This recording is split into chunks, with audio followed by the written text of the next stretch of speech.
Bus అందం చెప్పరాదు. నేను మా సీతక్క చెప్తాను, అవు బస్సులో అల్ల వెళ్ళిపోయారు తప్పని మేము ఎక్కడన్నాం అక్క, మేము అనలే. కాబట్టి దానికోసమే బస్సు పెట్టిరని మాకు తెలియక మేము మామూలుగా నడిపినాం ఇన్ని రోజులు. మాకేదో తెలియకపోయా పాపం. మీరు అప్పుడే చెప్తే బాగుండు. బస్సుల కుట్లు అల్లికెళ్ళితే మేము తప్పని మేమెందుకంటాం అక్క. ఎక్కువ పెట్టు బస్సులు తన్నుకుంటాను, మంచిగా లేదు పెట్టు, మనిషికో బస్సు పెట్టు. మేమెందుకు అంతట మనిషికో బస్సు పెట్టు, మంచిగా అంత కుటుంబం పోయి మంచిగా కుట్లు అల్లికలు, అవసరమైతే బ్రేక్ డ్యాన్సులు, రికార్డింగ్ ఏం చెప్తారో చేయరు. మేమెందుకు అంతటం, ఏమంటారు చేయండి. కానీ ఇట్లా ఈ రకంగా బస్సులలో కొట్టుకునే పరిస్థితి ఎప్పుడైనా ఉన్నారా? కేసీఆర్ ఉన్నప్పుడు సీట్ల కోసం కొట్టుకున్నాడు, సిగలు పట్టుకున్నాడు, గుద్దుకున్నాడు, ఎన్నెన్ని చూస్తున్నాం కొత్త బస్సు అన్నారు. ఇవాళ బస్సు పరిస్థితి ఎట్లుందో మీరే చూస్తున్నారు. ఆఖరికి ఆర్టీసీ కార్మికులు, డ్రైవర్లు, కండక్టర్లు వాళ్ళని ఎత్తి పట్టుకునే పరిస్థితి వచ్చింది.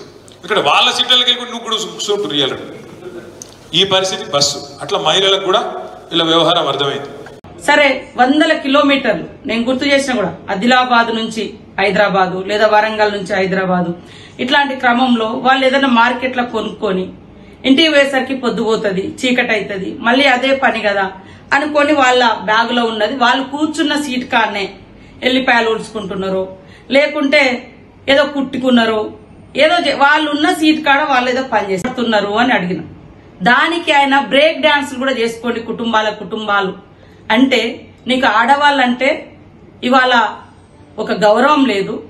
మేము ఇచ్చే అటువంటి పథకాల మీద ఒక కక్కుర్తితోటి ఆడవాళ్ళని అత్యంత కించపరిచే విధంగా బ్రేక్ డాన్సర్లుగా కుటుంబాలు వచ్చి బ్రేక్ డాన్సులు చేసుకోండి అంటే, మీ బుర్రంతా కూడా గత 10 సంవత్సరాలు మరి హైదరాబాద్లలో క్లబ్బులు, పబ్బులు, బ్రేక్ డాన్సులు ఇలాంటి ఎంకరేజ్ చేసిన చరిత్ర మీది.